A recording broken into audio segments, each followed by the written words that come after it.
installez-vous confortablement, votre film vous est présenté par The White Kenyan. The White Kenyan, disponible sur la boutique de l'atelier de l'ULM.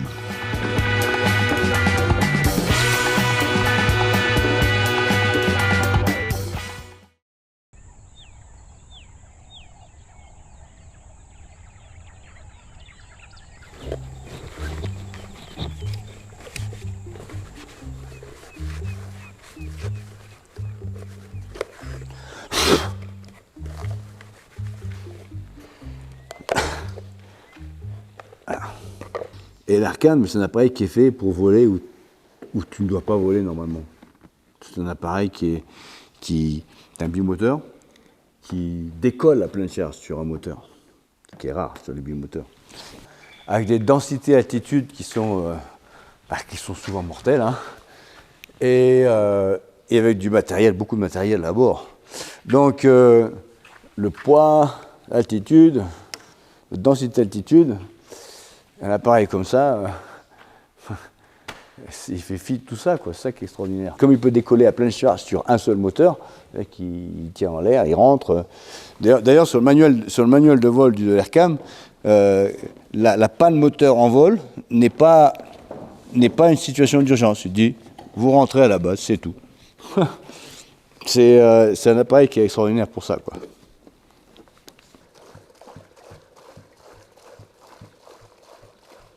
La cam, c'est unique. Donc, pendant des années,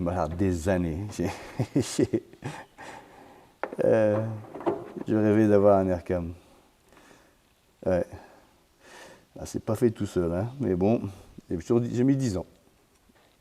Depuis tout petit, je ne sais pas pourquoi, je rêvais de voler au Chili. Et l'Atacama, l'Altiplano, c'est des coins qui me faisaient rêver, quoi. La vallée de la mort, la vallée de la lune, et puis toute la Patagonie. Je sais pas, je rêvais de ça depuis tout petit, je ne sais pas pourquoi. C'était l'ESA, le partenaire cubain de Phil Lockwood, qui m'a dit il y a un Aircam au Chili qui a été construit par un professionnel. Alors, je dis bon, moi c'est un Aircam déjà, waouh, et au Chili. Je dis wow, c'est bon, c'est pour moi ça. Donc, je suis parti, et bon, il y avait quelques... Bon, la construction avait été clean, bon, il y a eu quelques problèmes de construction, et il y avait des problèmes de réglage. Parce que le gars qui l'a construit, c'était un génie, un génie. Il s'appelait Wilfredo. Wilfredo, il a construit 64 avions dans sa vie, 64. C'était un génie, c'est un géo trouve tout. Il travaillait avec ses mains comme il faisait tout. Et quand j'ai demandé de modifier l'Aircam, il a inventé des trucs extraordinaires. Par contre, il ne parlait pas anglais. Donc l'Aircam, il a une notice qui est assez précise pour la construction. Et il y a des choses qui semblent un peu illogiques, comme des sauts-modèles inversés. Et lui, il voit un saut-modèle, il met dans le bon sens, quoi. Donc il y avait plusieurs erreurs comme ça sur l'Aircam et sur les réglages des volets. Et bon, on est parti en Patagonie avec Christian. Et je dis bon, je vais le ramener en vol au Kenya, en passant par le Groenland. Voler jusqu'au Kenya sur l'Aircam était un rêve fou, une idée pleine d'élan. Mais Alexis, pour ça, il lui fallait un compagnon de route, un de ceux qui voient dans chaque galère une aventure, et surtout un équipier toujours prêt à sourire au vent contraire. Christian, c'est vrai, c'est un optimiste, c'est un compagnon absolument idéal parce que non seulement il est discret, il est efficace, il est marrant, il a un sens de l'humour pointu, il met les mains dans la graisse, et puis quand on a un problème technique, il réfléchit mathématiquement aux choses. Et donc le programme était finalement un petit peu fou, hein. On devait traverser l'Amérique du Sud, traverser les parties de l'Amérique du Nord, traverser l'océan Atlantique du Nord via l'Islande et l'Écosse. Vous retournez au Kenya en vol? Au Kenya en vol, effectivement, parce que je devais par le Groenland. Et l'Islande? Oui. Ça alors. Et l'Islande, vous descendez où? Les Féroé? Les Féroé et l'Écosse. Et l'Écosse. Ouais. On était vraiment décidé de le faire, mais sans trop savoir avec quelle finance et comment, mais finalement, ça s'est bien passé, quoi. Et comme ils n'avaient pas la moindre idée de comment s'y prendre, ils ont pris exemple sur les 2 pilotes du LM les plus fêlés de toute l'histoire de l'aviation.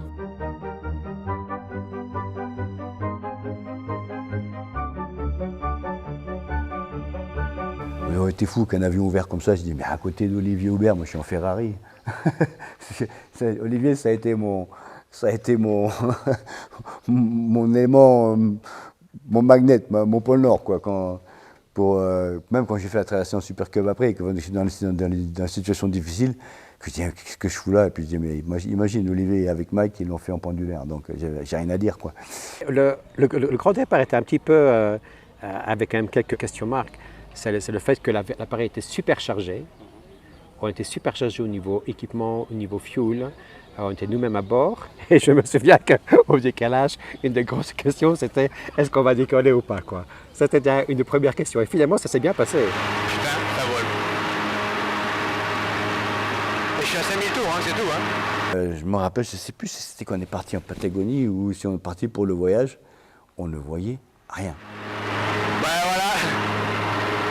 C'est parti. Quand elle est 4000. On partait pour 700 bornes avec Christian et on est décollé dans la purée de pois, quoi. Et on passe, c'est extraordinaire puisqu'on passe sur la ville de Santiago, qui c'est une ville tentaculaire et à basse altitude. Santiago, Nemo, Papa, Zulu, Oscar, Vertical, San, Monte Cristobal. Et puis bon, quand tu arrives avec un avion comme ça dans des aéroports paumés, les gars ils te regardent et ça, ils sont tout de suite copains, quoi. Ils t'aident, on te met dans un hangar, on dit ah, je vais vous conduire à un endroit pour dormir, etc., quoi. C'est ça qui est génial, des appareils comme ça. Ça crée l'amitié tout de suite. Il y a un pilote d'un Boeing là qui nous voit, il dit mais vous faites quoi avec ça, c'est formidable comme avion, c'est quoi? Il dit bon, on part au Groenland, on va jusqu'au Kenya. Il fait quoi? Attendez, vous êtes formidable, fais faire une photo. Il y a des passagers dans l'avion. Il a descendu son avion. On avait rencontré un pilote qui nous trouvait tellement sympa qu'il a décidé de nous donner finalement 2 kilos de bonbons. Un gros paquet de bonbons, c'est Papé qui distribue aux passagers. Et vous voyez une photo devant l'AirCam. Nous, on est parti avec ce paquet de bonbons et 2 canettes de Coca-Cola. Je me rappelle, ça a filé. La belle et la bête. Et en vente face, partie tard, etc. Bon ben écoute, on verra bien, je pense qu'on va passer une nuit à la Belle Étoile, hein. Et à 10 000 pieds d'altitude, on va avoir froid cette nuit, on n'a rien à manger. Si, il nous reste un demi-saucisson et des cacahuètes. Et ici on a aussi des bonbons. Bon, ben, on va survivre, il y a du sucre. Et le soir, on s'est retrouvés dans une escale un petit peu forcée. On avait volé trop longtemps et donc la nuit commençait à tomber. Et donc on a dû atterrir où on pouvait trouver un endroit où on pouvait atterrir. Donc on s'est posé près de pas trop loin de la Escondida et avant le coucher de soleil, quoi. On vient d'arriver. Christian, dis-nous, on vient d'arriver. On vient d'arriver. Il est juste 7 heures. Et on va se préparer pour la nuit. Vite chercher la torche parce que là, on va dormir dans les hamacs. Et il fait drôlement froid, je tremble, là, je tiens pas la caméra très fixe. Mais on n'a rien pour passer la nuit, quoi. Elle dit bon, on a pris les housses de l'avion, parce que j'ai des bonnes housses. On s'est enroulé dedans. Et finalement, on s'est retrouvé avec ce kilo de bonbons caramélisés super durs. Et cela nous servit de dîner et de petit déjeuner.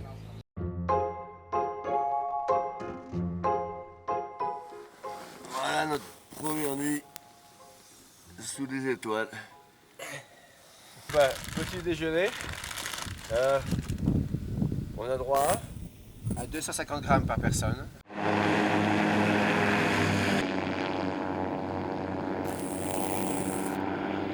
Ah ouais, alors les Chiliens, ils nous mettaient une pression en disant « Ah, vous allez voir, vous êtes au Chili, vous êtes au paradis. Vous êtes au Chili avec un avion matriculé chilien, vous ne parlez pas vraiment espagnol, vous êtes au paradis au Chili, on prend soin de vous ici. Mais quand vous allez arriver au Pérou, vous allez voir, ils vont tout vous piller l'avion, ils vont vous piquer les roues. » Et chaque fois qu'on entrait dans un espace aérien, on entrait avec un petit peu d'incertitude dans le sens que finalement la demande d'autorisation d'entrer dans l'espace aérien avait été faite, mais qu'on n'avait pas reçu de réponse positive finalement des autorités locales. Donc il y avait toujours un petit peu ce côté, qu'est-ce qui va se passer en atterrissant, mais finalement, de manière très générale, les gens en Amérique du Sud sont quand même super sympas. Tout le monde m'avait dit en Colombie, n'y va pas, tu vas te faire enlever, t'as le phare, t'as ci, t'as là. Et puis une expression que j'utilise toujours aujourd'hui, c'était une expression d'Olivier Aubert. La Colombie, c'est pas la Suisse, il faut qu'on s'arrête. C'est vrai que l'entrée en Colombie était assez unique, était très unique. Donc on voulait partir de Quito, par la vallée du Rio Negro, jusqu'à Cali. Et Cali, c'est ce qu'avait fait Olivier. Et puis il m'avait donné le reste où des gars super sympas, j'avais contacté avant. Voilà, et qui avait un super souvenir d'Olivier. On voit un tunnel, dans les nuages, un tunnel. Et on voit le vert. Donc on était hors montagne, vert. Waouh, génial. Et moi on était encore, je sais pas, 12, 13 000 pieds, tu vois. Et j'ai dit à Christian, écoute, on descend. Et j'ai foutu l'AirCam en virage assez serré, moteur réduit, puis on descendait comme ça, waouh, à fond de la caisse. Mon Dieu, mon Dieu, mon Dieu. Et finalement, on regarde et on voit cette forêt très dense. Et puis tout doucement, on commence à voir des petits champs ouverts. Et c'est là qu'on a commencé à se réaliser que c'était très probablement finalement des champs de cocaïne, quoi. Et c'est là qu'ils plantent la cocaïne, dis donc. Oula. Et donc on se dit, tiens, finalement, c'est amusant quand même, des champs de cocaïne, on est en train de les surveiller. Peut-être qu'il serait mieux finalement de prendre un petit peu plus d'altitude et de se montrer un peu plus distant des activités qui ont lieu à terre. Et on décide finalement de voler un peu plus haut, près des nuages. Et on voit un hélico qui arrive. Un gros truc. Oh là, mais au loin, tu vois. Oh là. Je sais pas ce que. Moi, j'avais pas de radio qui marchait. Et puis on voit un hélicoptère, mais un gros hélicoptère, quoi, pas une petite machine, un gros hélicoptère qui vient finalement dans notre direction. On se pose finalement qu'est-ce qu'il en est. Est-ce que c'est un hélicoptère qui est lié avec finalement la production de cocaïne dans la région? Et si c'est le cas, ça sera probablement un hélicoptère qui n'est pas trop gentil, quoi. Je sais, ouais. Qu'est-ce qu'il y a? C'est pas ça, moi. Putain, il y a des hélicoptères de partout. Il y a des hélicoptères partout. Ouais, encore un à droite, regarde. Il y en a deux. Putain, je sais pas, je suis dans une zone où je sais pas quoi, moi. Il y a deux hélicoptères, regarde. Oh là là là là. On va faire une interception, les cocos, là. Oh la vache. Et Alexis, finalement, vient avec une idée que je trouvais super sympa. Il dit, Christian, il n'y a pas de souci, on va voler juste en dessous les nuages. Et si l'hélicoptère devient un petit peu méchant, ben on va alors se cacher dans les nuages. Ce que je trouvais assez superbe comme idée, quoi. Si on ressort et qu'il reste agressif, on fera ce qu'on pourra. S'il vient pour nous buter, moi je pars en renversement, on jette des appareils photo dans le rotor, on jette des outils, la trousse à outils sur l'hélicoptère, parce que l'hélicoptère, lui, il ne peut pas faire ça. Moi, je peux le faire. Et donc, on a volé Cloud Base et on voit cet hélicoptère qui passe, et puis il est passé. Et puis, on cherchait finalement une piste d'atterrissage possible et on avait repéré Guapi. Et donc, d'un GPS, on avait on a pu trouver les fréquences de communication de la base de Guapi. Et j'arrive à parler. J'ai dit, on est please. Dites à Cali qu'on est là, parce qu'on a un déroutement. Ouais, Cali vous cherche, du moins, vous s'inquiète pour vous, on ne sait pas où vous êtes. Et directement, on s'est dit, on va commencer à communiquer avec la base de Guapi, qui nous a dit qu'il était impensable d'aller vers Cali, que ça a été suicidaire. Grâce au GPS de Christian, là, on a trouvé qu'il y avait une piste à Guapi. Et j'étais en contact avec eux, mais ils m'ont autorisé une déviation sur Guapi. Et même Cali m'a dit de retourner sur Guapi. Donc ils sont vachement plus cool qu'au Pérou, les gars, ici. Hein. Et il pleut. Waouh, ah la vache. Elle va se poser sur ce renoué-là. Ah, les mecs dans leur Boeing, ils doivent se marrer à moyen arriver comme ça. Allez, petit. Boing, ça va, c'est bien. Pas mal, il fait un 3 points en redescend qu'une fois. Donc on s'est retrouvé au sol avec des hélicoptères énormes, des mitrailleuses sur le côté, mais vraiment gigantesques. Et nous, on était là dans notre tout petit ULM, pas comme un zèbre. C'était assez contrastant en voyant ces appareils. Et donc on a atterri là, et puis Et puis on est finalement assez bien accueillis. Et Les plus beaux contacts que j'ai eus humains, c'était en Colombie. J'ai adoré la Colombie. Y la dejaron en una esquina solita. Me quedé con la gorda, lo demás no me importa. Si fue la que me tocó, con la gorda me quedo yo. Me quedé con la gorda, lo demás no me importa. Tenga hueso, tenga masa, eso a mí que me importa. Tú ves, me quedé con la gorda, lo demás no me importa. Soy un tipo tranquilo de buen proceder. Me dejaron la gorda, ¿qué le voy a hacer? Me quedé con la gorda, lo demás no me importa. Aquí no hay complicación, yo me adapto a la situación. Me quedé con la gorda, lo demás no me importa. Ay, arrímate pa' acá que ahora vamos a bailar, mamá. A la rueda, rueda. Me quedé con la gorda, lo demás no me importa. Me quedé con la gorda. À Panama, on rêvait de voir un peu le canal, et puis c'est assez réglementé, point de vue hauteur de vol. Et donc on a un transpondeur à bord de l'appareil, et donc on voulait éviter que le transpondeur finalement révèle l'altitude actuelle où on volait. Et donc on est monté à l'altitude minimale réglementaire. Et Christophe Gruau, il m'avait passé son petit système, du moins un petit robinet d'aquarium que j'ai mis entre l'altimètre et l'alticodeur qui va au transpondeur. Et tu vois en dessous là, il y a un petit robinet qu'on voit, il y a un petit truc. Donc on monte à l'altitude voulue, on ferme le robinet et puis on descend. Donc on a simulé qu'on volait toujours à l'altitude minimale et on a descendu et on a fait du vol plané sur le canal de Panama et sur un des lacs dans ce canal qui était finalement assez sympa, quoi. Voilà. Comme quand j'avais été à Cuba avec mon Aircam, quand j'ai voulu partir à Cuba, tu veux aller à Cuba, mais c'est même pas la peine de demander, tu n'auras pas l'autorisation. Un avion comme ça, personne, mais non, c'est pas possible, tu les auras pas. Moi, je dis, est-ce que tu as essayé? Il dit, non, j'ai envoyé un fax, 20 minutes plus tard, j'ai eu l'autorisation. Si tu ne demandes pas, t'as rien. Voilà. Et Cuba, j'ai franchement adoré.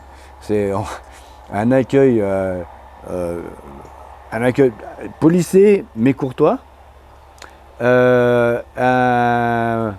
Un handler, on était obligé de passer par un handler. Cher, certes, cher, il fallait négocier, mais efficace à souhait, je ne m'attendais pas. Et puis à la Havane, quoi, c'est juste fabuleux, quoi. C'est juste fabuleux.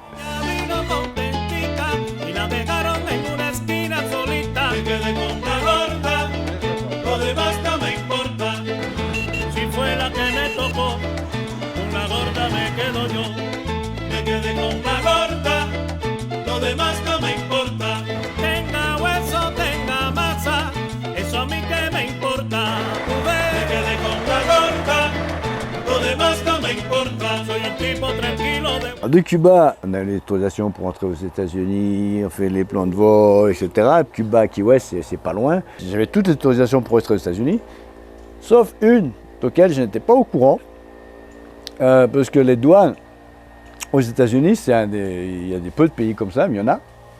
Il faut les appeler au moins 2 heures avant ton atterrissage. Donc, j'arrive aux États-Unis sans avoir appelé les douanes. Oh putain.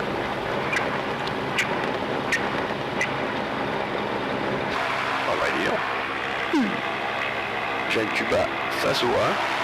Oh la vache, t'as vu tout comment je suis accueilli là? Je suis escorté de bagnole de police. Oh la vache, regarde tout ce qui m'attend là-bas, mais c'est pas possible. Oh, c'est mal barré là, on est hyper mal barré là, je sais pas pourquoi tout ça, mais bon. À l'atterrissage, je suis encerclé par une bonne dizaine de voitures. Il y avait le FBI, Control Border Security. Ça alors? Bon écoute, on peut pas nous foutre au trou, hein. Oh merde. Oh les pauvres, hein.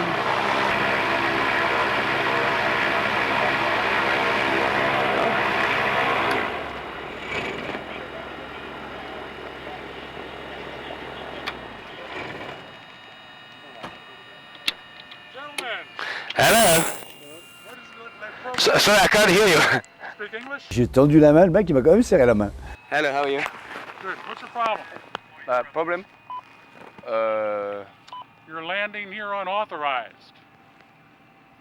No, I just cleared with Cuba to land here. And you're coming direct from Cuba, yes? Yes, yeah. Yeah, no can do. Need Oh. you to stay right here for just a second. No Would you problem. step out of the aircraft for us? Yeah, yeah. Hello. No weapons? No weapons, no. Tu have gun, il me demandait si j'avais des cigares, si... Voilà. Ils ont du mal à le croire et puis finalement ils se rendent compte qu'on est là quand même. On est là, on est francophone, on ne parle pas espagnol, on vient du Chili, on vole dans un avion tout à fait bizarre qu'ils n'ont jamais vu auparavant. Quand en une après-midi, le problème de douane s'est réglé, parce que c'était un peu ridicule le truc, mais entre-temps il y a eu les journalistes qui ont publié le soir un petit avion piloté par des Français, s'est fait intercepter par des F-16, qui est totalement faux. Hein. Donc l'aviation civile a dit à SAFA, mais qu'est-ce que c'est cette histoire? Bougez pas. Et j'ai pas bougé pendant 10 jours. Ils m'ont dit, I warn you, don't move, don't go. So j'ai dit, ouais, ok. Et être coincé à Key West, c'est pas l'idéal, parce que tout est très cher là-bas, et puis moi j'avais pas un rond. Une fois les exigences administratives comblées, il fallait emmener d'urgence l'Aircam en maintenance, car elle montrait quelques signes de faiblesse. Le retard accumulé était désormais trop important pour envisager une tentative de traversée de l'Atlantique. Alexis et Christian décidèrent donc de continuer à voler dans les Caraïbes et abandonnèrent momentanément le projet de ramener l'avion au Kenya par la route nord. Aussi, Alexis devait rentrer impérativement en Afrique, où des obligations professionnelles l'attendaient.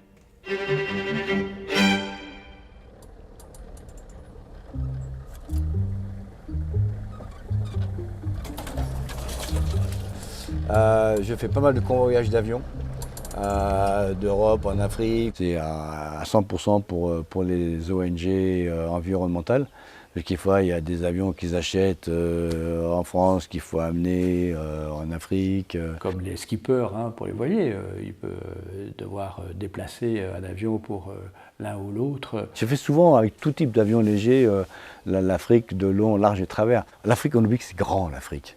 C'est énorme, l'Afrique. Il faut vraiment être capable de faire beaucoup de choses, c'est sûr, de gérer son vol, de gérer l'administration, de gérer les douaniers qui sont à la recherche d'un bakshish, etc., qui vous rendent la vie difficile. Et l'Afrique n'est pas facile.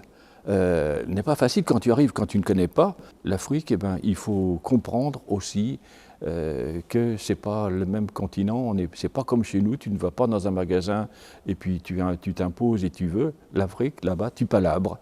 Tu reviens le lendemain parce que le mec il n'avait pas le circlips et le lendemain c'est plus lui, donc c'est quelqu'un d'autre, il faut recommencer toutes les palabres, et le temps ne compte pas. Il faut vraiment être patient et je crois que ça c'est des atouts qu'Alexis a en lui et il a vraiment pratiqué tous ces pays compliqués. Je crois qu'il a été confronté à ça au départ, c'est qu'il s'en rendait compte qu'il fallait laisser le temps. Dans les demandes borderline, style aller évacuer des diamants, de mines illégales, etc. J'en ai eu des dizaines de demandes comme ça. Et bien sûr, j'ai eu plusieurs demandes du style de faire des transports illégaux, etc. Mais après, moi, ça ne m'intéresse pas, ce genre de choses. Ah ben, j'en connais plusieurs qui l'ont fait. Ouais, c'est ce genre d'opération. Alors ça, ce sont des avions mythiques. On a difficilement fait mieux. Ce sont des PA-18, des Super Cub. Bon, origine 150 chevaux, mais là, c'est du 180 et du 210 chevaux. Et ce sont des avions avec une aérodynamie quasi parfaite pour l'aile. C'est une aile très rigide. Ça, on peut les faire voler au second régime jusqu'à l'atterrissage. On arrondit au moteur. Bon, ça sont des hélices longues, petits pas. Ça s'appelle des hélices, des climb propeller. Ça a une puissance assez monstrueuse. Et des roues de 35 pouces. Alors les roues, elles sont... c'est de la basse pression. Regarde les volets là. Regarde les volets à fond. Entièrement mécanique. Et avec une structure tubulaire soudée, extrêmement solide. Et en avion de brousse, on n'a pas fait mieux. C'est quand j'ai rencontré mon pote Alec Eloni. Et ils se sont dit, je sais pas comment ça s'est fait vraiment. Ils avaient ce qui s'appelle l'Amberrack. En Alaska, c'est une espèce d'une échelle que tu attaches en dessous le Super Cup pour attacher n'importe quoi. Et donc, je me suis fait attacher sous le Super Cub. Ça, c'est marrant. S'attacher sous un Cub, oui, c'était l'expérience. J'ai dit, bon, je vais prendre un casque quand même. Parce que c'est projection de pierre au décollage, t'es quand même à ça du sol, quoi. Hein. Non seulement tu peux faire des photos assez incroyables, puis la sensation d'avoir des ailes attachées sur ton dos. Alors un avion, c'est pas le fait d'être attaché sous un avion, c'est d'avoir un avion attaché à toi. Il faut voir ça comme ça. On avait dans le plan de vol de mettre les roues sur l'eau il y a une espèce de grand étang qu'il y a là-bas. C'est assez magique. Hein. T'as les roues qui touchent l'eau, les projections d'eau qui vont autour de toi. Tu penches ta tête, tu vois tes pieds avec le dérive de l'avion, donc tu la vois à l'envers avec l'eau qui gicle et tu vois l'autre avion derrière. Ah, c'était absolument magique ce moment-là, même si j'étais pas très bien. Il y avait 2 trucs pénibles. On avait mal calibré un peu les sorties d'échappement. Et les échappements, ça passait pas sous le côté. Je les prenais bien, quoi. Donc je commençais à avoir un problème avec l'époxy. Et puis, on part en vol, etc. Puis, elle commence à faire un peu de manœuvre. Les manœuvres, quand tu es assis, moi qui n'aime pas trop léger en général, assis, ça va. Mais quand tu es couché, c'est pas la même histoire. Quand tu prends des jets couchés suspendus, c'est franchement pas agréable. Et j'ai quand même continué à faire des photos, que c'est quand même assez incroyable. J'ai fait des selfies comme ça, ou des photos en dessous, les petits en dessous de tes pieds. Que c'est quand même assez extraordinaire d'être attaché sous un avion, le dessous. Et tu regardes comme ça, tu vois la carlingue contre toi, tu vois les ailes, tu vois pas comme ça, tu vois. Et c'est assez incroyable. C'est juste, t'as le vent, Et l'atterrissage, c'était vraiment impressionnant parce qu'il y a l'herbe, tu vois le chiffre 0,5 qui approche, wow, tu te poses, c'est assez... Ouais, c'était une très belle expérience, mais à part que j'ai bien pris du monoxyde de carbone. Donc j'ai fini l'oxygène. Il a rempli des défis incroyables, bien sûr, et donc on l'appelait Mad Alex, mais bon, je pense qu'il est né avec des plumes. Des plumes, après des ailes lui ont poussé. Il pourrait se greffer des ailes, je crois que c'est ce qu'il préfère encore. Mais il aurait dû être un oiseau. Et c'est pour ça que je fais la liaison entre Alexis parfois et puis Jonathan Livingston, le goéland. Ça, il a des petites ailes dans le dos, et en effet, il est toujours à frôler les limites et à découvrir les choses. Il va tenter toujours quelque chose de nouveau. Ça m'avait vraiment impressionné. Quand il s'était mis en dessous de son aircam, il m'avait montré, t'as vu Brother, ce que j'ai fait, c'est génial. Je dis, ouais, franchement, c'est waouh. Il faut les avoir bien accrochés pour le faire, parce que c'est pas n'importe quoi, il faut être sûr de son coup. Mais il a toujours besoin d'aller plus loin et de découvrir les choses, d'être en symbiose avec son environnement, avec son avion, bien entendu. Et c'est ça qui est beau avec Alexis, c'est que c'est pas un pilote comme les autres, c'est un pilote tout à fait à part, c'est un pilote, je pense, hors norme. En somme, dans la vie, tout ce qui est exceptionnel, et que tu as une occasion de faire un truc exceptionnel, il faut dire, oh non, on le fera une autre fois. Parce qu'on ne le fera jamais. On ne le fera jamais. Ce qui est passé, c'est passé. Tu as une occasion de faire un truc exceptionnel, fais-le. Tu vois cette antenne qui est là? Bon, il y a des balises sur les éléphants ou les rhinocéros, etc. Et avec ça, tu peux trouver où se trouve l'animal. C'était un peu le système ancien, au Gogno. Il y a maintenant les systèmes GPS. Mais quand tu fais un truc régional, c'est beaucoup moins onéreux. J'ai suivi un éléphant qui s'appelait Discovery pendant 7 ans, dans la zone d'Amboseli jusqu'au Tchoulou. Un éléphant assez exceptionnel dans ses déplacements. Il était chargé de recenser, de compter les rhinocéros, les éléphants, qui ont tous un nom particulier. Les éléphants, tiens, quand tu voles avec lui, la mère, le petit la troupe, ils sont connus, ils ont des noms. Il y a des couloirs d'éléphants, les couloirs animaliers, pas que des éléphants, mais les éléphants, ils ont un trail. Et les trails, ils ont à peu près entre 300 et 400 ans. Et avec l'activité humaine et le développement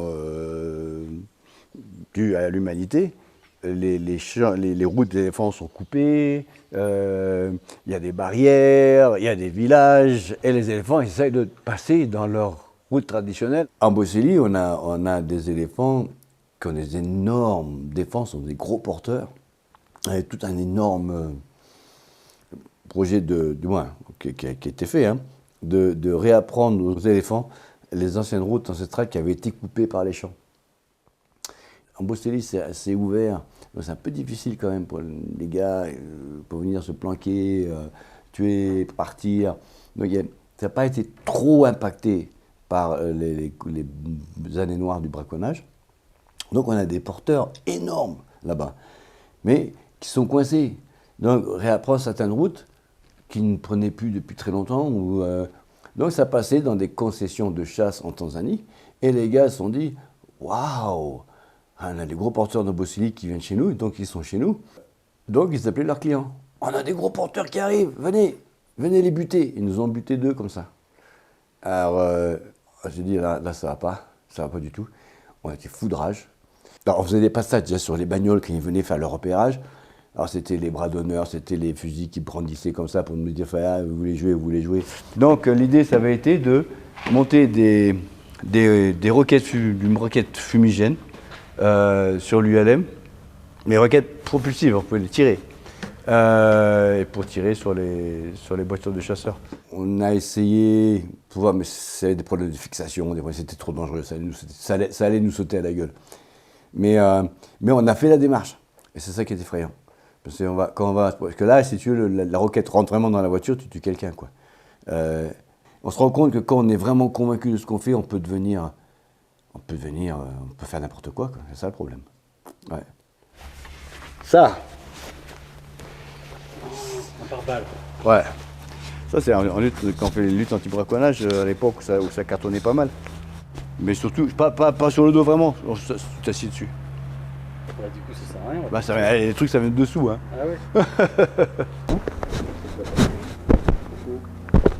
Si tu prends du gros calibre, là, t'es pas bien. Mais en vol, c'est pas vraiment fait pour du gros calibre, celui-là. Mais en vol, comme il y a en double couche et assis dessus, c'est pas mal. Il est très, très concerné par justement tout ce qui est braconnage et trafic d'ivoire et autres. Il est très engagé en prenant vraiment des risques, je dirais même par rapport à sa vie, hein, parce que quand il fait ses repérages et qu'il traque bien sûr la migration, il accompagne aussi des busques des braconniers qui sont souvent beaucoup plus armés et lourdement armés que les gardes des parcs. Donc pour essayer de réhabiliter des parcs nationaux, la seule voie d'accès, ce sont les inventaires aériens. Quand on parle d'inventaire aérien de faune, c'est chaque fois des missions qui prennent au moins 1 mois. Il était chargé de recenser, de compter les rhinocéros, les éléphants. C'est intense, extrêmement fatigante. Et donc, Alexis a une grande expérience là-dedans. Quand tu voles là-bas avec le Kilimandjaro en fond d'écran, autour de toi, avec cette savane, cette brousse, cette verdure, le Kenya est aussi très vert, ce ne c'est pas que des déserts. Hein. Ça donne une dimension de rêve toujours fascinante. Mais bon, au quotidien, c'est les contraintes, la frugalité, le confort qui n'est pas toujours rencontré. Et puis surtout de personne qui n'est pas beaucoup chez lui et qui a un respect absolu de la nature, en fait. Et voilà, son mode de vie, je l'ai trouvé vraiment en accord avec ça. Bon, il a un mode de vie presque monacal, je dirais. Donc c'est pour ça, c'est vraiment un combat de vie également. C'est pas seulement le plaisir du vol, etc. Il a consacré ce vol avec un engagement très très profond par rapport à la défense de l'environnement, par rapport à la défense de la faune. Kenya have one thing exceptional. You do 200 kilometers, you have at least 4 ecosystems, completely different. You have equator with ice on the equator. You have ocean, Indian Ocean, which is warm to swim. You have equatorial forest, and you have desert. What the hell you want to drive to dream better, man? Yeah, so preserve it. Il a la veine de ces grands aviateurs qui ont la conscience de l'environnement. Mais c'est pas parce qu'on aime voler et voir le monde d'en haut, parce qu'il est tellement plus beau d'en haut en réalité, que tout à coup il faudrait arrêter pour des raisons environnementales ou écologiques. Non, il y a moyen de faire des avancées, ça j'en suis profondément persuadé, et de conscientiser les gens aussi. Alexis, il est toujours excité, enthousiaste. Regarde, j'ai même des gilets, hein, tu connais. Et il est comme ça aussi pour les aspects recherche scientifique liée à l'aviation. C'est-à-dire que quand on lui parle d'innovation, c'est pas vraiment quelqu'un qui va dire wow, c'est pas vrai, qu'est-ce que vous voulez faire? Non, il a vraiment envie de faire avancer les choses, de faire progresser la science. Mettre l'aviation au service de l'environnement, c'est le sens qu'Alexis avait fini par donner à sa vie de pilote. Chaque vol devenait un geste pour l'avenir, une quête d'essentiel. Et c'est dans cet engagement qu'il avait découvert son cap, l'équilibre parfait entre son rêve et son engagement.